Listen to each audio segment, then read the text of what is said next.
Bienvenidos una vez más a este espacio de El Bolígrafo Rojo, una vez más transmitiendo desde Santo Domingo, crisol de la nacionalidad ecuatoriana, Santo Domingo, centro vial del país. Para mí es un gusto estar aquí frente a ustedes otra vez en este espacio del Bolígrafo Rojo, como cada domingo a las 21 horas después del programa En la Mira. Hoy tengo un invitado de lujo, el presidente de la Asamblea Nacional del Ecuador, el que hasta ahora es presidente de la Asamblea Nacional del Ecuador. Vamos a presentarlo o a mostrarlo más adelante. Primero tengo que agradecer a las marcas y empresas que auspician este programa El Bolígrafo Rojo. Como siempre, Camisería Inglesa. Están ubicados en la Plaza Asturias, en la Avenida de las Américas y Los Mantas. Camisería Inglesa con toda la indumentaria para varón. Si usted quiere lucir así como este presentador elegante, no duden en ir a Camisería Inglesa. También Galería Calzado de Autor a pocos pasos de la Fibeca de la Río Lelia. Ahí está Galería Calzado de Autor de Jorge Bishop. Es la marca del autor que auspicia esta tienda. Si usted, dama, señorita, señora, quiere lucir única, extravagante y resaltar en cualquier evento, vaya a Galería y va a encontrar todo para lucir como toda una dama. Zapatillas, zapatos, tacos, carteras, cinturones, todo para lucir extravagante. Vaya a Galería. Agradezco también a Gimnasio Panamericano, con el mejor ambiente para esculpir tu cuerpo sano, en mente sana, en cuerpo sano. Gimnasio Panamericano también para los jóvenes y niños. El profesor Joaquín Rascos da clases de taekwondo para que este niño, este joven, aproveche el tiempo de la mejor manera. Llévelo al gimnasio para que practique un deporte como es esta disciplina del taekwondo. Y agradezco también a Samantha, mi esposa, que el día de hoy está con un emprendimiento de, a ver si me lo facilitan por favor. Vamos a darle este regalito al presidente de la Asamblea. Son unos tiramisús, este postrecito, el cual entre usted. Muchas gracias. Para que deguste el dulce de la vida. Muchas gracias. Una muy cucharita, amable. otra por acá. Gracias. Si quiere le puede dar pegando un morisco para que vaya endulzando y ya mismo. Y se vaya amenizando la entrevista. Y ahora sí, sin más, empezamos la entrevista del día de hoy con el presidente de la Asamblea Nacional, Henry Kronfle. Muchas gracias, un gusto tenerlo aquí. Gracias, es un placer estar aquí contigo, muchas gracias. Henry, cuéntenos, ¿a qué se debe su visita aquí a nuestra querida provincia Sáchila? Bueno, porque en pocos días dejo la presidencia de la Asamblea Nacional y quería venir para hablar con los distintos sectores y los distintos representantes de diferentes gremios que operan aquí en esta provincia y en esta ciudad. Y creo que era importante hacer un recuento para ver qué es lo que falta hacer en la Asamblea Nacional antes de irme para dejarlo haciendo. Y por eso he hablado con todos, escuchando las diferentes cosas y voy a llegar a ejecutar previo a renunciar el 2 de octubre en la Asamblea Nacional. ¿El 2 de octubre ya la próxima semana entonces? Sí, señor, el 2 de octubre, porque la ley electoral dice que tiene que dejar el puesto si va a candidatizarse para otro puesto. Entonces paso de la Asamblea Nacional para ser candidato a la presidencia de la República. Tengo una pregunta ahí, a lo mejor ahí me van a criticar por mi ignorancia, pero si usted deja el puesto, sube la vicepresidenta, que es Viviana Veloz, pero si Viviana también es candidata aquí, candidata a la Asamblea, ¿ella sí puede continuar? No, tendría que pedir licencia, no renuncia, pero la licencia de ella no es ahora el 2 de octubre, la licencia de ella es cuando empieza la campaña electoral, o sea, los primeros días de enero. Ahí es cuando tendría que pedir licencia. O sea que ella estaría entonces de presidenta de la Asamblea hasta enero, sí. Y de ahí cuando pida licencia tiene que asumir otra persona la presidencia. Tiene que encargarse la presidencia, ya sea al primer vicepresidente, al segundo vicepresidente, o el primer vocal en ese orden, aquel que no tenga que pedir licencia para correr. Se encarga la presidencia por ese tiempo y cuando ella regresa, asume nuevamente la presidencia. Ok, perfecto. Ahora, Henry, hablemos de ¿cómo fue? Yo me imagino, o quiero imaginarme, por eso lo tengo aquí, le voy a preguntar, la conversación en la que Nebot le dice, Henry, tú vas a ser el candidato. Usted a lo mejor dijo, o sea, no sabemos si usted dijo, chévere, sí, yo quería ser candidato, o dice, chuta, hermano, pero bueno, si tú me lo pides, ya me toca. Cuéntenos de esa anécdota. No, ni uno ni lo otro. En realidad, no habíamos tenido buenas experiencias en el pasado, en el sentido de que apoyamos a un candidato, hacemos una alianza, el candidato no es de la casa, por decirlo así, y que resulta que nos comprometemos en una campaña y cuando llega el candidato al poder y ya es presidente de la República, no cumple el compromiso y entonces eso a nosotros nos genera un problema porque nosotros no mentimos, nosotros cumplimos con lo que prometemos y nos comprometemos. Y entonces hemos decidido, desde hace algún tiempo atrás, desde hace algunos meses atrás, tener un candidato propio.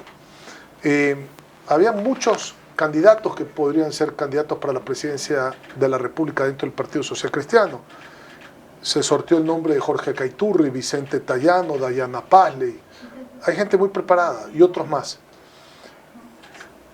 Yo a la final tenía un poco el tema de que si dejaba o no dejaba la asamblea, y por el otro lado conversar con mi familia. Yo soy un hombre de familia, para mí la familia es lo más importante. Yo conozco a mi esposa desde que tengo 13 años. Éramos compañeros de banca en la escuela y vamos a cumplir, imagínense, ya 30 años prácticamente casados. ¿En qué escuela fue esto? Bueno, yo estudié en la Ciudad de México porque mi padre estaba en el mundo diplomático, mi esposa es mexicana, y estudié en la Ciudad de México. Y éramos compañeros de escuela en el Colegio Columbia, en la Ciudad de México. Y nos casamos en México, vinimos a vivir al Ecuador inmediatamente después. Y imagínense, 30 años prácticamente, voy a cumplir 29 años de casados, yo redondeo las cifras, 30 años, pero ha sido una experiencia maravillosa. Amo a mi mujer, lo tengo que decir, y tengo 3 hijos maravillosos, y para mí la familia es importantísima. Tenía que hablar con mi familia primero para saber cuál era el pensamiento de mi familia. Tuve el apoyo de ellos.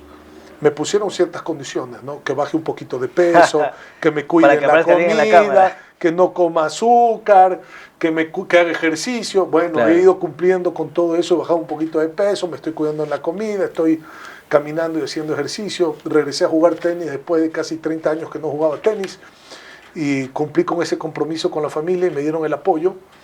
Y ya con ese apoyo, pues, digamos, fui una de las opciones del PSC, de las 6 aliados, y por democracia interna, al hacer unas primarias, el partido decidió escogerme a mí, con lo cual yo agradezco, y bueno, estamos en eso, ¿no? Ya, pero ¿y cuál es el riesgo, o cómo asume usted el riesgo de que a lo mejor se quede sin pan ni pedazo? No llega a ser presidente y también se queda sin ser el presidente del Congreso. Es que yo no veo las cosas así, porque para mí lo importante no es el poder, a mí no me llama el poder. ¿No se está sacrificando usted por el partido para que yo me lanzo de candidato, entran los que tengan que entrar y yo me quedo al final? No es un sacrificio por el partido, es una responsabilidad con el país, porque a mí no me llama, como le digo, el poder, si no, pues me quedaría sentado en la asamblea presidiendo el primer poder del Estado. A mí me llama el servicio real, transformar la vida de la gente en algo positivo, en progreso colectivo. Eso es lo que a mí me llama. Y veo que la situación del país es sumamente grave en todos los aspectos. Y entonces el tiempo que resta del periodo legislativo no puede compensar por ningún motivo el poder arreglar el país en los siguientes 4 años. Creo que esa responsabilidad es mucho mayor, y de ahí que siento una responsabilidad ética, moral y con el pueblo ecuatoriano, a quien quiero, a quien amo, a quien respeto. Por eso estoy en el servicio público, de transformar este país para bien y poder rescatar a la familia ecuatoriana que está sufriendo en todo aspecto. ¿De qué manera salvamos al país? Todo mundo tiene un aspecto, o la mayoría del país, los ciudadanos que bajamos de aquí, preguntemos al que está cruzando la calle y le preguntamos si usted cree que va a haber un buen futuro en el país. Nadie tiene un comentario positivo. ¿De qué manera salvamos al país? ¿Qué tenemos que hacer? ¿Cuáles son las propuestas de Henry Kronfle? El país hay que salvarlo haciendo exactamente lo contrario de lo que se está haciendo ahora, en el sentido económico, por ejemplo, en el sentido de la deuda social. Le pongo un ejemplo. No pueden seguir muriendo niños porque no hay medicinas para curar el cáncer, o adultos mayores. No puede ser posible que usted aporte 20% a la seguridad social, que es una quinta parte de su salario. Es decir, en 5 meses aportó un salario, en un año aportó 2 salarios y medio, y el día que quiera atenderse en la seguridad social no hay cita, no hay medicina, no hay ¿Cómo doctores. acomodamos el IES? ¿Qué hay que hacer? Sí, es inaceptable. Ya le voy a explicar, pero déjeme darle el diagnóstico. Tercero, ¿cómo es posible que la educación rural pública en el Ecuador no se compara a la educación urbana privada? Es decir, según su punto geográfico, o si usted tiene capacidad no económica, va a tener o no va a tener una buena educación. No es posible que alguien nazca en una familia que tiene una estrella y otros nazcan en una familia estrellada. Y eso se tiene que acabar en el Ecuador. Se tiene que acabar. ¿Privatizamos todo entonces? No estoy hablando de privatizar. Administrar correctamente un país extremadamente rico, muy mal administrado. Y priorizar las cosas. Déjeme ponerle un ejemplo. ¿Por qué tenemos que primero pagarle a los tenedores de bonos del Estado a nivel internacional, que muchas veces ni siquiera son internacionales, son ecuatorianos disfrazados de extranjeros, antes de pagar la deuda social en salud, que se sigue muriendo gente? No hay diálisis, no hay hemodiálisis, no hay medicinas para el cáncer, no hay medicinas para la diabetes, no hay educación para los chicos, no hay baterías sanitarias en muchas escuelas fiscales. Imagínense qué duro esto. La inseguridad que vive el país, todavía no nos pueden sacar del nivel de inseguridad que vivimos. Nadie conoce lo que es el plan Fénix o como se llame. Mes de julio, el mes con más asesinatos violentos por cada 100.000 habitantes en el Ecuador. El Ecuador lidera esa lista de países violentos en América Latina. 45 muertes violentas por cada 100.000 habitantes. Para eso somos número 1. Vean las carreteras. Usted conoce las carreteras y la conectividad de su provincia con la capital y con otras provincias del país. Están destrozadas, no hay mantenimiento. ¿No caemos en sanciones de estos tenedores o fondos si es que no pagamos la deuda y que resulten peores y por eso es que se da prioridad a estos pagos? Porque no se sabe negociar. Esto hay que reestructurar, nunca dejar de pagar, porque el Estado es uno solo, no importa quién es el gobierno de turno, pero hay que reestructurar y priorizar el gasto público. Yo le hago una pregunta. ¿Usted puede pagar todo lo social sin endeudarse más? Y la respuesta es sí. Déjeme explicarle cómo. A ver. Porque parece que en este país la única política económica, no importa si el gobierno es de extrema izquierda, de centro izquierda, de centro derecho, derecha, la única política económica que yo he visto en los últimos años es más impuesto y más deuda. Eso es lo que he visto. Y usted también, porque es lo que ha pasado en el país. ¿Cómo usted puede pagarle la deuda a todos los gobiernos autónomos descentralizados en el país y dejar las cuentas al corriente? Pagar a los docentes, a los profesores, pagar a los médicos, tener las medicinas que se necesitan y no incrementar la deuda. Muy fácil. Como se debe ahorita casi 6.000, 7.000 millones de dólares en todo ese tema social, en los diferentes rubros que le acabo de decir, consiga la plata afuera, pague la deuda aquí y quédese con la deuda afuera. Entonces, ¿aumentó la deuda? No, porque cubrió 6.000 millones de dólares, los borró y los levantó de este lado. Pero ¿cuál es la diferencia entre ver afuera y cubrir la deuda social? Que primero es la obligación del Estado dar los servicios básicos a los ciudadanos. El ser humano está por encima de cualquier cosa. Lo demás es una entelequia. El Ecuador es la suma de las familias ecuatorianas. El Ecuador somos una familia. No nos confundamos en eso. Y hay que atender a la familia.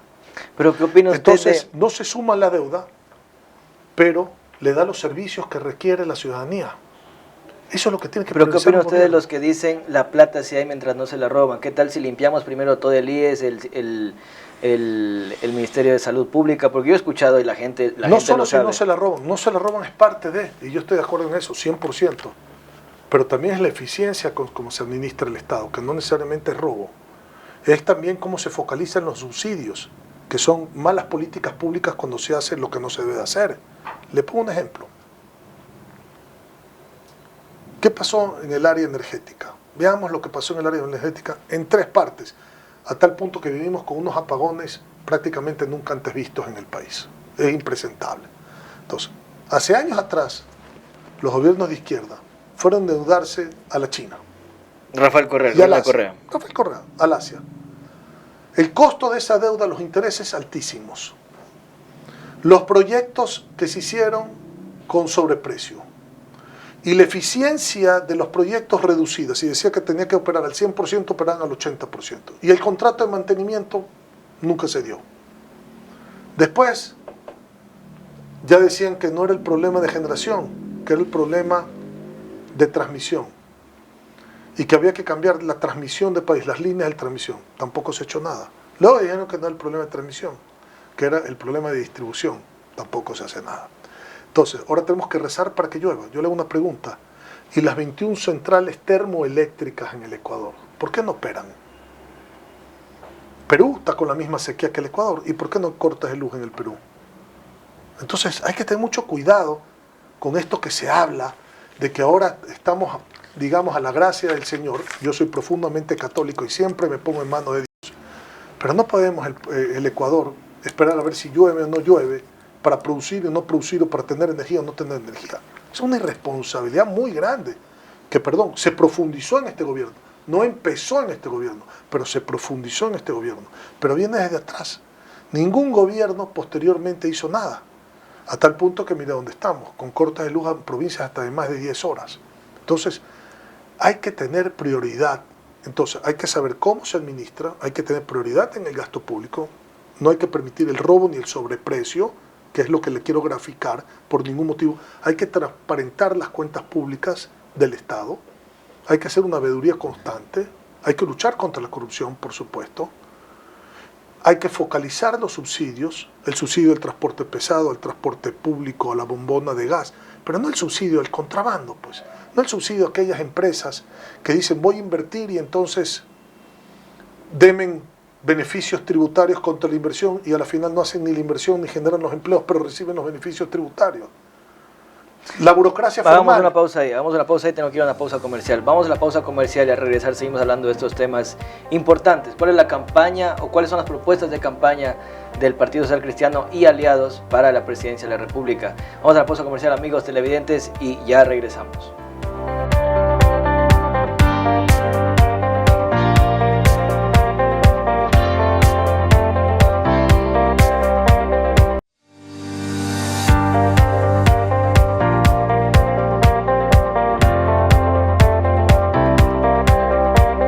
Regresamos de la pausa comercial al segundo bloque del Bolígrafo Rojo. Estamos con el presidente de la Asamblea, Henry Kronfle, el expresidente, porque para cuando salga esta entrevista ya él dejará el cargo, ya no estará en el cargo. Esta entrevista va a salir, bueno, cuando vaya a salir, pero ya no va a estar él en la Asamblea. Primero, oiga, quiero que abra el postrecito que mi mujer le ha hecho con mucho cariño. Me dijo, oiga, oye, muéstrale el postrecito, yo quiero que usted haga el favor. Es que, ¿sabe por qué no lo pruebo? Porque no puedo tomar azúcar. Entonces, me vas a disculpar, pero no es por un problema de salud, es por una promesa. Y yo cumplo mis promesas. Hice una promesa que no tomar azúcar, que le prometí justamente cuando te contaba que estuve con mi familia. Una de las cosas que me dijeron, papá, tienes que suspender el azúcar para que puedas bajar de peso. Prométenos que no vas a comer azúcar y estoy cumpliendo. Pero usted ha sido dulcero entonces, para que le digan. Dulcero. El tiramisú es mi postre favorito. Pero como tengo hecho una promesa, por eso no. Pero si no, encantado de la vida. Y te agradezco infinitamente. Otra de las preguntas que la gente se está preguntando y que me van a decir, ¿por qué no le preguntaste? Es qué pasó con Jan. Si Jan fue el candidato el año pasado y tuvo bastante agarre, bastante sintonía en el electorado, ¿por qué no otra vez lanzarse con el mismo? ¿Cuál fue el punto de quiebre para no ir con Jan otra vez? No, es que no fue un punto de quiebre, simplemente. Entonces, ¿qué pasó? No, simplemente dijo 4 veces que iba a correr con las 6 aliados y 4 veces después dijo que no iba a correr con las 6 aliados. Y ante eso de que si corro, no corro, si corro, no corro, el partido dijo hay que poner candidato propio, no podemos estar, digamos, con esta situación de incertidumbre.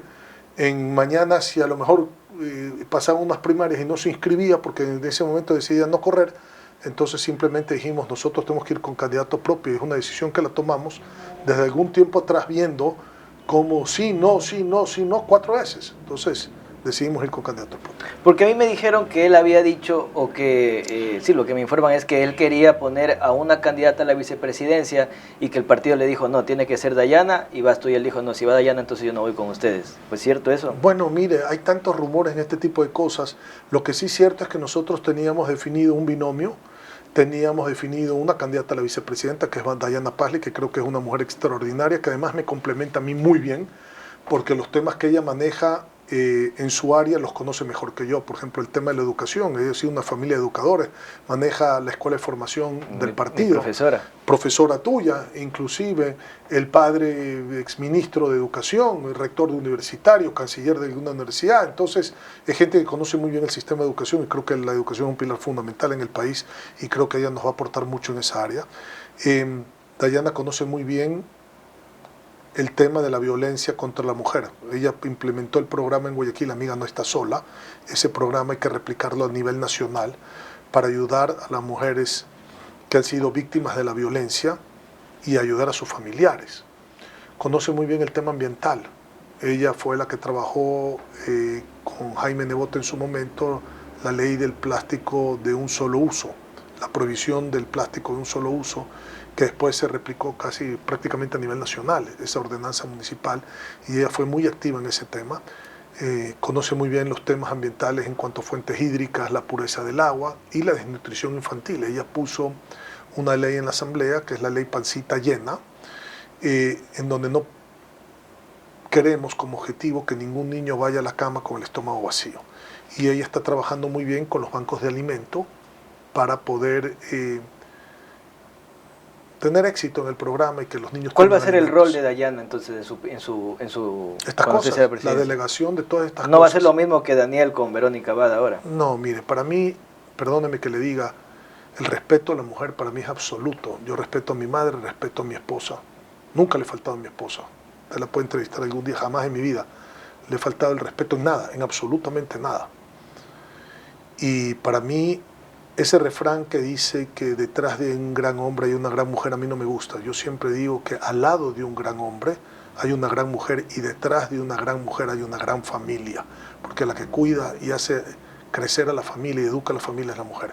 Dayana me complementa muy bien, vamos a trabajar juntos, la respeto muchísimo y conmigo no hay esos odios, ni esas persecuciones, ni mandarla para que no esté al lado mío a ningún país.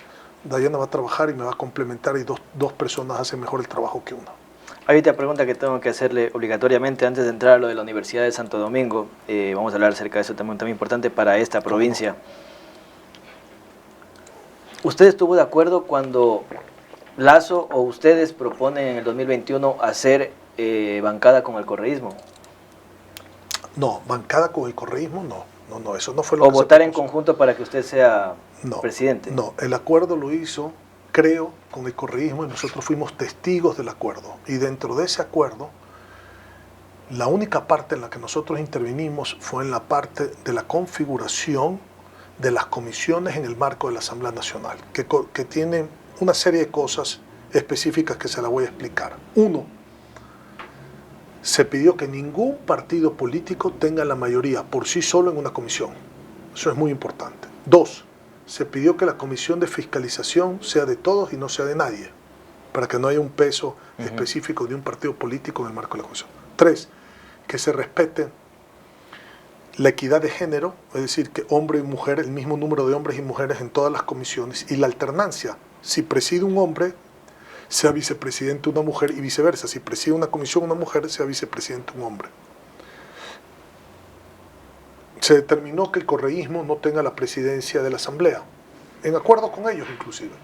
Y ahí es donde me propuso a mí, Guillermo Lasso, que acepte, digamos, como ellos íbamos en alianza y ellos tenían el gobierno, que acepte yo presidir la legislatura.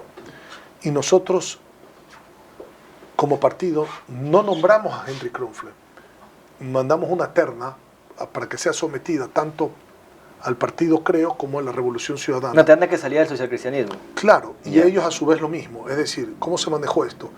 Nosotros enviamos, en unas primarias pusimos 3 nombres por votación interna que se decidieron.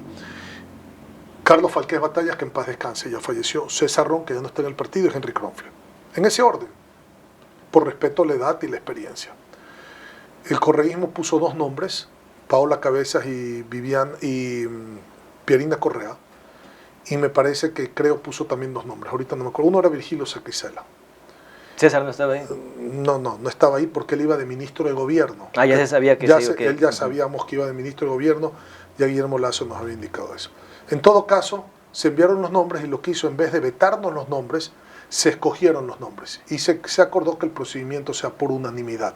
Es decir, para que no hayan 2 contra 1, si había unanimidad, el nombre salía escogido. Yo salí escogido por unanimidad por las 3 tiendas políticas para presidir la Asamblea. Desafortunadamente pasó lo que pasó, o afortunadamente pasó lo que pasó, porque me hubiera convertido en un opositor del gobierno de Guillermo Lasso al ver que lo que había prometido en campaña de bajar impuestos y de hacer la obra social que se requería y de reverdecer el campo y darle al campo ecuatoriano esa fuerza a través de políticas públicas que para los agricultores, ganaderos, pescadores artesanales, artesanos, etcétera, nunca la cumplió. Entonces, desde la Asamblea yo me hubiera vuelto un opositor.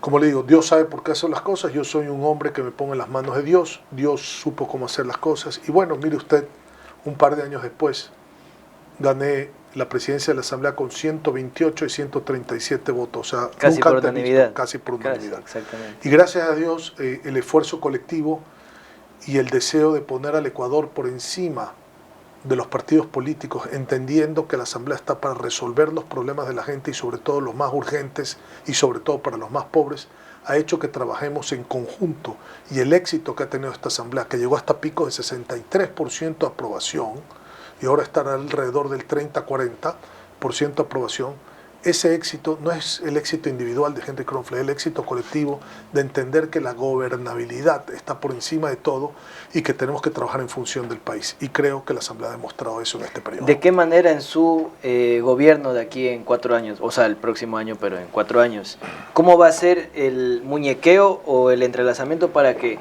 todos los partidos, o sea, poder aprobar las leyes? Porque si es que viene otro partido fuerte y le trancan por todo lado, no va a poder hacer nada y va a ser lo mismo que le pasó a Lazo, que aunque puede ser que haya tenido buenas ideas, pero si es que en la Asamblea le trababan todo, entonces no iba a llegar a nada. ¿Cómo ustedes va a ser? La experiencia, porque se lo he demostrado.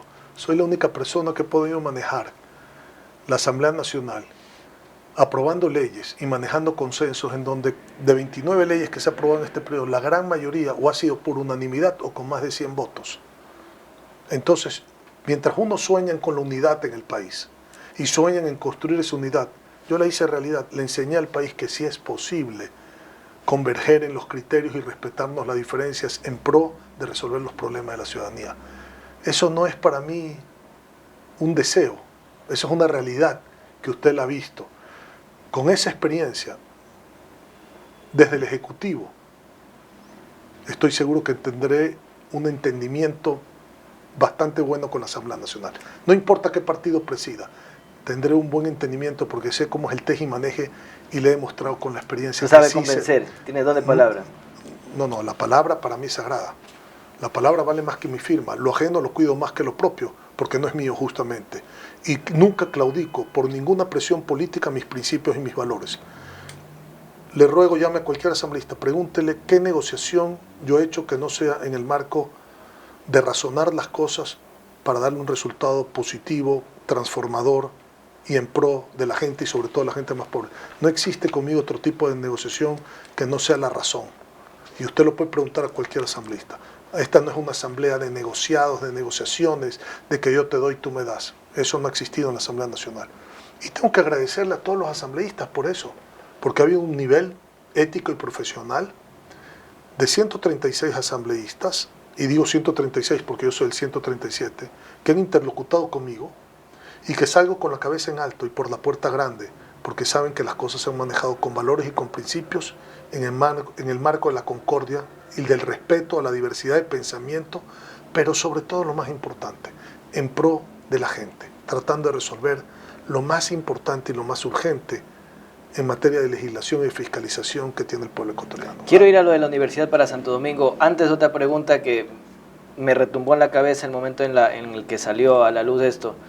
Cuénteme, explíqueme esto del Día del Gamer, ¿de qué se trata esto? Yo, el momento en el que vi esta noticia que declararan el Día del Gamer, yo dije, hijo de madre, o sea, no tienen nada más que hacer en la asamblea que ponerse a estar declarando el Día del Gamer cuando hay otras cosas más importantes. Pero usted está aquí, lo tengo, gracias a Dios me da la oportunidad de tenerlo aquí. Explíqueme de qué diablo se trata este Día del Gamer, ¿en qué aporta esto al país? Es algo extraordinario. A ver, vamos a ver. La gente recién lo está entendiendo, y hay que tener esa visión para saber hacia dónde. Mire, el Día del Gamer y el Día de los Juegos Electrónicos comienza identificando un sector de la población y se declaró el 29 de agosto como ese día, para que se pueda estructurar y organizarse. El Comité Olímpico Internacional en las Olimpiadas de París ya aprobó por primera vez en la historia los Juegos Olímpicos Electrónicos. El Ecuador tiene que mandar una comitiva de jugadores a Arabia Saudita en el 2025 del próximo año para que participe en los juegos electrónicos. ¿Qué significa ser un gamer, un jugador de juegos electrónicos? No significa perder el tiempo. La gente no sabe que hay créditos en los bancos con dinero real contra los niveles que va avanzando un jugador en un juego y que le van a dar ciertas herramientas en el juego. Esas herramientas tienen un valor en el mercado. Yo no quiero llegar al nivel 30, pero quiero tener la herramienta del nivel 30. Te la compro, te la vendo. Ese activo electrónico es sujeto a préstamos de los bancos como colateral para, por ejemplo, desarrollar programadores, desarrolladores, jugadores para que compitan en las Olimpiadas Electrónicas y hagan dinero. Influencers, mercadeo, publicidad, torneos, centros de entretenimiento, convenciones. Entonces no entendemos la dimensión. Cuando usted dimensiona esto, y eso lo lleva como primer paso, un segundo paso, que es la ley de economía naranja, en donde la economía naranja son la economía de lo intangible, la economía del conocimiento. Las más grandes empresas del mundo están en la economía naranja. Nvidia, ¿Qué es la Apple, economía naranja? la economía de lo intangible, la economía del conocimiento, la economía de la inteligencia artificial, la economía de la tecnología, que no se ve. Usted no ve dónde sale el mensaje de correo electrónico, pero llega, y usted dice, ¿cómo viajó? Ese intangible, esa es la economía naranja. Las empresas más grandes del mundo, Google, Microsoft, Apple, Nvidia, etcétera, están en la economía naranja. El Ecuador necesita desarrollar con la juventud, a través de la inteligencia artificial, la ciberseguridad, el almacenamiento de datos, el Big Data, que se llama, que es poder analizar el almacenamiento de datos, la conectividad de alta velocidad. Necesita programadores, desarrolladores. El Ecuador necesita caminar así. Eso es la economía naranja. Y es una oportunidad enorme para los jóvenes. Y tanto así que hay 7,5 millones de gamers. Y déjame decir algo más. ¿En el Ecuador? En el Ecuador. 7,5 millones, casi la mitad de la población del Ecuador. Sí, señor, en el Ecuador. Y para que usted entienda la dimensión de esto, la industria del videojuego y juegos electrónicos en el Ecuador y en el mundo, y me voy a ir primero al mundo para después hablar en el Ecuador. En el Ecuador ya está en los cientos de millones de dólares, para que usted sepa, ya es un jugador importante en la economía del Ecuador. Pero en el mundo es más grande, 5 veces más grande que la industria del cine en el mundo y de la música combinadas. Si usted combina todo lo que factura la música en el mundo y el cine en el mundo y lo multiplica por 5, es la industria de los videojuegos. Entonces, tiene que entender el país que esta economía naranja, la economía del conocimiento, la economía intangible, abre oportunidades que hoy no existen de trabajo para los jóvenes. Y que esa economía no necesita de logísticas para ser exportable. Usted hace un clic con un botón y ya mandó su trabajo a cualquier parte del mundo. No tiene aranceles, es inmediato, no tiene costo. Y sin embargo se abren oportunidades no solo en el Ecuador, a nivel mundial. Por eso es que el Ecuador ha sido pionero en declarar el Día del Gamer, más allá que hay en muchos países del mundo, faltan todavía muchos más, pero como un primer paso para una ley de economía naranja que la estaremos presentando en los próximos días. Ok, vamos a ir a una segunda pausa comercial, amigos televidentes. Al regresar vamos a hablar acerca de la Universidad de Santo Domingo, ese tema importantísimo para esta provincia, la provincia de Sáchila, que durante años hemos venido pidiendo esta universidad para Santo Domingo, que no es una petición, no es algo que queremos, es algo que necesitamos. La provincia de Sáchila necesita una universidad. Vamos a la pausa comercial y ya regresamos.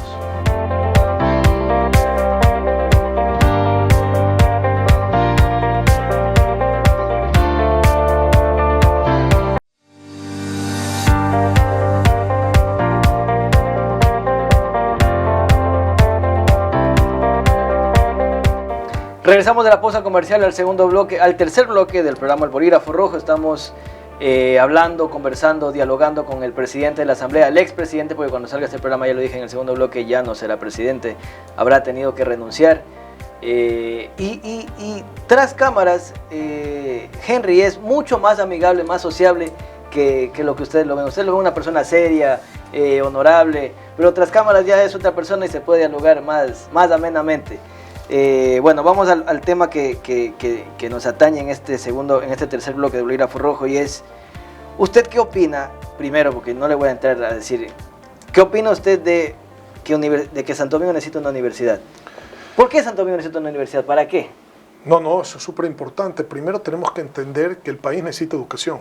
El país necesita educación. Y como está la inseguridad en el país, además, y con las necesidades puntuales de la ciudad y de la provincia, es importante tener una universidad aquí. Ya te voy a explicar por muchas razones, pero déjame ir a lo conceptual primero y luego va al detalle. Cuando tú ves el éxito o el fracaso de los países a nivel mundial, el pilar fundamental es la educación. La educación te genera libertad, la educación te mejora la vida, por supuesto. Y hay que promover la educación en todos sus ámbitos. Cuando hay los problemas de una provincia, las universidades, que además de generar mucho empleo y además de atraer a estudiantes de otras provincias, que genera pues actividad económica, deben de enfocarse, por ejemplo, en la tesis de los estudiantes, en los problemas que hay en la provincia. Por ejemplo, hay provincias que tienen programas para tesis estudiantiles en donde le piden los profesores a los alumnos que sean las tesis relacionadas a los problemas en riego, en agua potable. Entonces se hacen los estudios y eso se puede ir a bancarizar en el mercado internacional si cumplen los formatos. Y entonces ya tienen los estudios para una alcaldía, para una prefectura, para resolver un problema puntual. Es decir, el involucramiento de la academia en los problemas reales de la ciudad y de la provincia son fundamentales. Y de ahí que siempre que se vaya a hacer algo en educación no es un gasto, es una inversión. ¿Y en Santo Domingo? ¿Para qué en Santo Domingo hacer una universidad? ¿Cómo que para qué? Para lo que te estoy contestando. Primero, pero se la puede hacer otra en Chimborazo, se puede hacer en el ¿y por qué en Carchi. Chimborazo y no en Santo Domingo? Eso. Ah, no, porque ya hay en Chimborazo. ¿Por qué en Santo Domingo? En Chimborazo hay tres universidades. Pero ¿para qué hacer una universidad en Santo Domingo? Y no porque necesitas la universidad en Santo Domingo. ¿Por qué tienes que desplazar a la gente para tener una buena universidad en Santo Domingo? ¿Por qué con una población de 500.000 de personas? No, necesitas tu universidad. Y el ex prefecto, ahora asambleísta Giovanni Benítez, ha sido pionero en impulsar la Universidad de Santo Domingo. Y se enviaron ya los papeles a la Cenecita, entiendo que el informe es favorable, pasa al Consejo de Educación Superior, llega a la Asamblea, pasa a la Comisión de Fiscalización de Educación, se hace el proyecto de ley y se lo debate. Y ahí podríamos tener ya hecho una realidad la universidad, quizás para el primer trimestre del próximo año. Pero entonces, ¿para el primer trimestre del próximo año? Sí, claro. ¿Te recibe el proyecto para que se empiece a construir en 2-3 años? Bueno, depende ya de cómo se mueve el gobierno con esto. Para mí el gasto en educación es primordial. Es como el gasto en salud, es como el gasto en infraestructura, es como el gasto en seguridad. Por eso le digo, hay que priorizar los recursos. Hay que priorizar. Y esto es uno de los recursos que se tienen que priorizar. La educación es fundamental. Yo quiero, le voy a responder la pregunta que yo le hice. Yo creo que Santo Domingo es, como yo inicié diciendo el programa, es el centro vial del país, crisol de la nacionalidad ecuatoriana. Santo Domingo está, primero lo que usted decía, tiene una población de más o menos, ahora no sé cuánto estará, pero ya estamos llegando a los 800.000 habitantes. Como provincia. Como provincia, exactamente. Claro, como ciudad estás alrededor del 500.000. Exacto, un poquito más, porque la Concordia tiene unos 60.000, no tiene mucho, entonces ahí saquen los números. El tema es que Santo Domingo está en el centro de la Concordia, que es parte de la provincia, está Quinindé, está las 3 ciudades del noroccidente de Pichincha, Pedro Vicente Maldonado, Los Bancos y Puerto Quito, está el Carmen por yéndose hacia Chone, está Chone, está Flavio Alfaro, yéndose hacia Quevedo está Buena Fe, Patricia Pilar, y todas estas ciudades amontonan una cantidad hacer más o menos 4 millones de personas en todas estas ciudades. Entonces, por eso es la importancia de tener aquí en Santo Domingo no solo una universidad, que sería importantísimo, pero también ya están haciendo o están en el plan de hacer un hospital en Quinindé, pero hacer otro hospital, porque el hospital de aquí se satura por no solo gente de Santo Domingo, sino gente que viene de estas ciudades que son satélites de este centro vial que es Santo Domingo. Entonces, por eso quería entender, saber si es que usted entiende cuál es la importancia de Santo Domingo. La entiendo perfectamente. Estamos en la mitad entre Quito y Guayaquil, por aquí converge, y para llegar a Manta tienes que pasar por Santo Domingo. Y yo le hago este reclamo, no a usted solamente, sino a los presidentes que hemos tenido, que no le dan la importancia necesaria a Santo Domingo. Estamos en el centro de las 2 ciudades más importantes, de los 3 puertos, Esmeraldas, Manta, Guayaquil y el de Machala, que está más abajo. Y la vía esta todavía no la terminan, la vía a Loac, la vía acá a Buena Fe todavía no está hecha.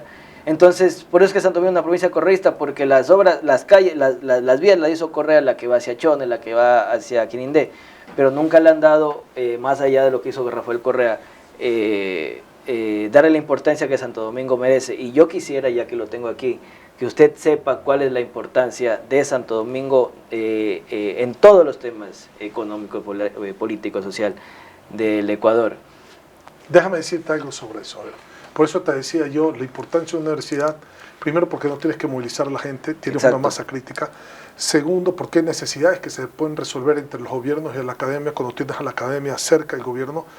Y créeme lo que otro de los proyectos importantes, que tú no lo has mencionado, pero es un proyecto que lo desarrolló en su momento el ex prefecto Giovanni Benítez, hoy asambleísta, que es convertir a Santo Domingo en una zona especial de desarrollo, en un hub de logística del Ecuador, en donde debería haber un puerto seco. Un puerto seco, exactamente. Un puerto seco.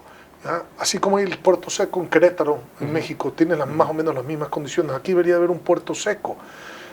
Todo confluye alrededor de Santo Domingo y debería existir un puerto seco que permita facilitar las exportaciones y las importaciones, que pueda tener la logística que se requiere y ahorrar los costos. Entonces, hay varios proyectos que requieren esta provincia. La universidad es uno de ellos, el hospital es otro de ellos, el centro de distribución, un hub para el transporte con un puerto seco, una zona especial de desarrollo. Es decir, creo que son proyectos que vale la pena realmente hacerle seguimiento para que se den.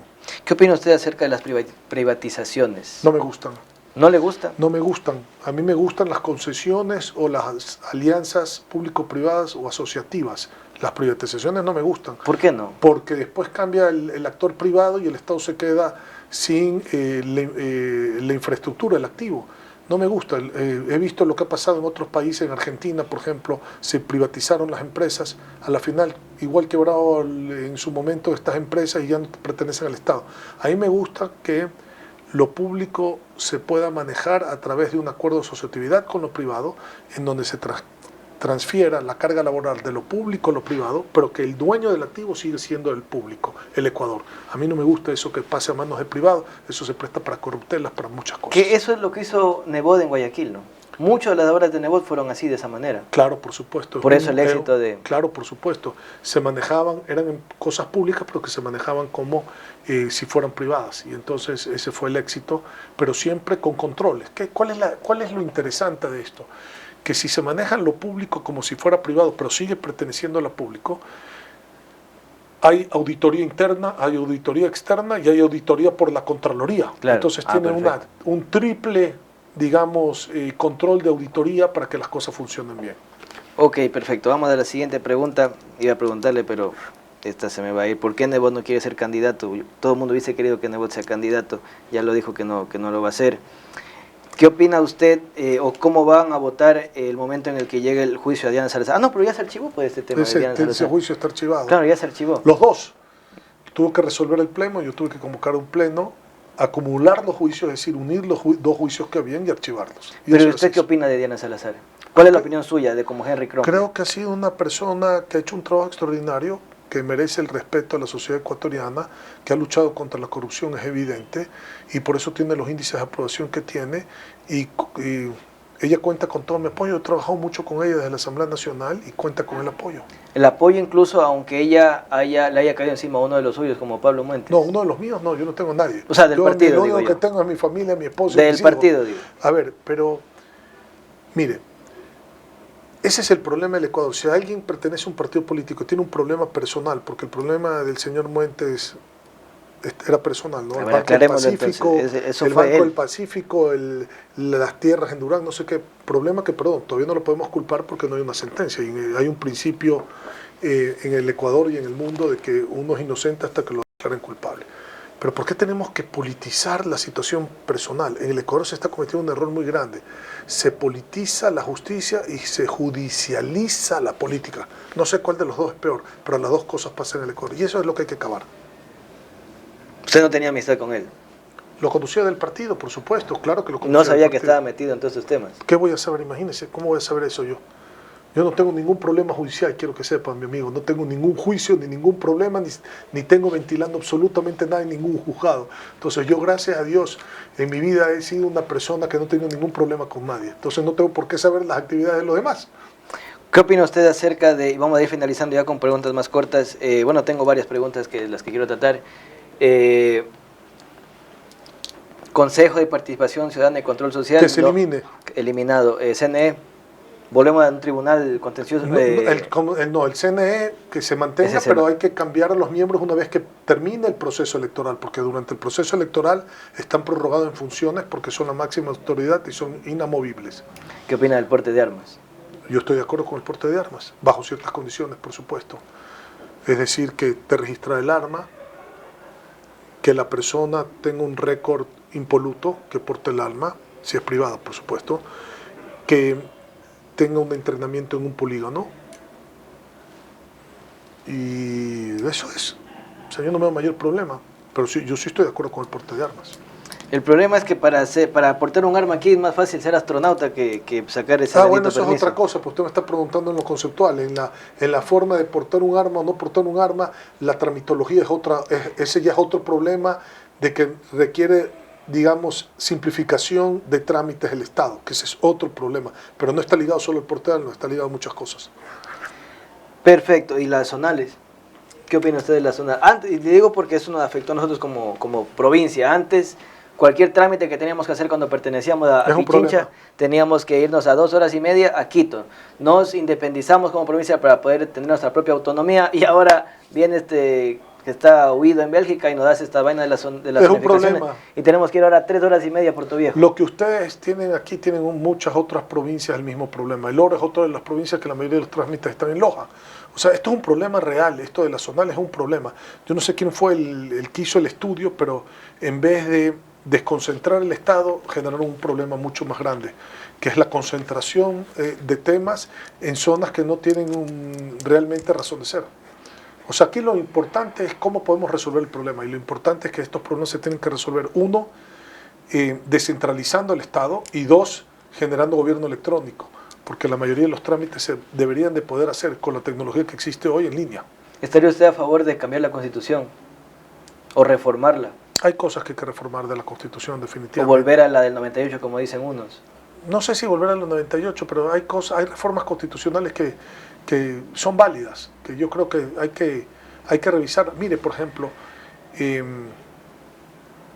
no sé si volver a la 98 porque también tiene sus falencias, pero el trámite para reformar la Constitución a mí me gustaría que sea por consulta directa al pueblo, no por trámites que vayan a través de la asamblea y ese tipo de cosas. Entonces usted sí mandaría una consulta popular para cambiar la Constitución. Sí. Sí. Esta estructura narcodelictiva, sí, claro, que favorece el delito y a los delincuentes. Sí, pero eso más que en la Constitución está en la ley, cuidado, ¿no? O sea, que se ha ido reformando. Pero no es una Constitución garantista. Sí, claro, pero usted no puede decir que porque hay garantías de derechos es narcodelictiva la Constitución. Eso no está bien decir, porque no es así. Ok.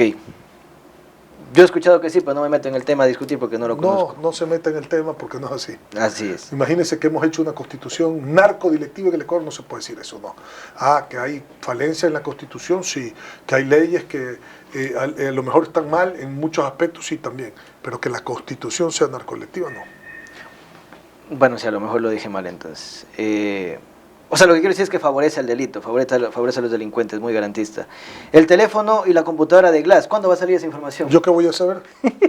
¿Acaso Oiga, yo soy la función judicial? No, pero hablemos de aquí entre amigos, entre amigos le digo que no sé, yo no soy la función judicial. Pero usted se imagina el boom que va a hacer eso cuando el gobierno saque esa información, cuando la fiscalía saque esa información, en enero, en febrero. Tendrá que sacarla cuando la tenga que sacar, pues es un problema de la fiscalía. ¿Yo qué tengo que ver con eso? Tendrá que, la justicia tendrá que hacer su trabajo y las sanciones tendrán que ser proporcionales a los delitos. Y cerremos con esto, la última pregunta, y ya guardo mi agenda. ¿Qué significa o qué es, y no me responda de manera romántica eso de hacer así, cuáles son los puntos que rigen al social cristiano? ¿Cuáles son las propuestas del Partido Social Cristiano? Progreso en libertad, cambio positivo. ¿Y eso cómo se come? ¿Cómo se come? En seguridad, con mano dura ante la delincuencia, poniendo a los delincuentes tras la reja y no a los ciudadanos de bien, a través de métodos preventivos, de ejecutar operativos, de controlar las cárceles y de reprimir a jueces y fiscales corruptos que dejan salir a la gente de las cárceles como si fueran hoteles, y además de sancionar a los que tienen que sancionar, a los jueces y fiscales corruptos. Y un apoyo directo por parte del presidente de la República a las fuerzas del orden. ¿Quiere hablar de salud? Podemos hablar de salud. Hay que evitar que se le siga metiendo la mano insistir nuevamente en el proyecto que evita que el gobierno se lleve la plata de la seguridad social y después reestructurar la seguridad social. Y ahí hay varias políticas que se pueden hacer, porque no puede ser que usted dé la quinta parte de su salario todos los meses y el día que quiere usar la seguridad social no puede. Usar la tecnología para homologar los servicios de salud y de educación en el Ecuador. No puede ser que una escuela rural pública tenga la peor educación frente a una escuela urbana privada. Eso se tiene que acabar. Hay que homologar la educación en el Ecuador y para eso hay tecnología, para poder tener un profesor que imparta la misma clase homologada, no importa dónde esté la escuela. ¿Cómo acabamos con la inseguridad del país? ¿Hacemos lo mismo que Bukele? O hacemos lo que decía Jan de militarizar toda la frontera para que no pase la droga. Es que no solamente es un tema de droga. La violación, el asesinato, el robo, el secuestro y la extorsión son los delitos más comunes. Y eso se hace con lo que le acabo de decir. Luego tiene el delito transnacional. El delito transnacional lleva otras políticas: cooperación internacional, control de fronteras, drones, matar pasos clandestinos, escáneres en puertos, aeropuertos, reconocimiento oficial, cámaras de inteligencia, controles en las carreteras. O sea, Para todo eso se necesita plata. ¿Y plata de dónde sacamos? ¿Cómo que dónde sacamos? ¿Y cuánto es lo que pagamos en impuestos en este país? O sea, 17 mil millones de dólares no alcanzan en este país para atender a la gente. Yo imagino que no alcanza, porque si no, ¿qué están haciendo con eso? No, pero es que ese es el problema, pues, porque cae el ingreso del Ecuador, porque cae 22% de la producción petrolera, porque están represadas las inversiones en los temas mineros serios con mitigación ambiental, por supuesto, porque no existe inversión extranjera, porque no hay estabilidad ni política, ni jurídica, ni certeza jurídica, ni ciudadana, porque estamos en un estado de guerra, y porque no hemos aprovechado la dolarización para que fluya la inversión, teniendo una moneda estable. Por eso es que hay que cambiar, hay que darle un vuelco de 180 grados a la forma de administrar el país. Este es un país extremadamente rico, pobremente administrado. Mandamos otra vez otra consulta, si es que se puede, en la que preguntemos otra vez si es que se puede meter esta pregunta del arbitraje internacional y el trabajo por horas para que venga la inversión. A mí me preocupa lo del trabajo por horas, porque cuando usted habla con los migrantes del Ecuador, cruzan el Darién, arriesgan su vida, ¿para llegar a dónde? A Estados Unidos. ¿Para trabajar cómo? Por horas. Entonces, ¿qué es lo que pasa en el Ecuador? Si viene la mala información de decir que esto va a precarizar el código del trabajo, que no se respeten los derechos laborales. Bueno, para eso hay reglas claras que se tienen que hacer, porque usted puede hacer una aportación, digamos, proporcional a lo que gana, teniendo todas las condiciones que tiene actualmente y los derechos que tiene actualmente, sin precarizar y sin ser regresivo. Pero aquí se habla a la ligera. Cuando se habló del trabajo por hora, ni siquiera se sabía cuánto era el costo de la hora, cuánto se iba a pagar por hora. Estaba entre 2 a 3 dólares por ahí. 2 a 3 dólares, 13 dólares, 8 dólares, 7 dólares. Yo vi como 20 declaraciones. Entonces ese es el problema. Henry, un gusto tenerlo aquí. Nos veremos pronto cuando tenga que ir a la graduación del curso. Para mí es un gusto haberlo tenido aquí en este espacio, el Bolígrafo Rojo. Le deseamos el mejor de los éxitos en esta campaña electoral. Que sea lo que Dios quiera. Y vamos a dejarlo, Henry, con un último mensaje en esta cámara a la ciudadanía de Santo Domingo y las ciudades satélite, que fueron las que les nombré hace un rato, que ven Saracay Televisión y este programa, el Bolígrafo Rojo. En la cámara de acá. Gracias. Que les deseo todo lo mejor a todos los ciudadanos de la provincia y de la ciudad de Santo Domingo, diciéndoles que no van a quedar desatendidos, que vamos a prestarle mucha atención a todos los proyectos que requiere esta ciudad: universidades, centros logísticos, hospitales, infraestructura en carreteras, reverdecer el campo, la agricultura, la ganadería que hay en la provincia también tiene que tener créditos oportunos y baratos, y para todo eso hay un plan, y que cuenten con este servidor que no está por estar en el poder, sino para servir a los ciudadanos. Muchas gracias. Esto fue el Bolígrafo Rojo, nos vemos la próxima semana. Chao.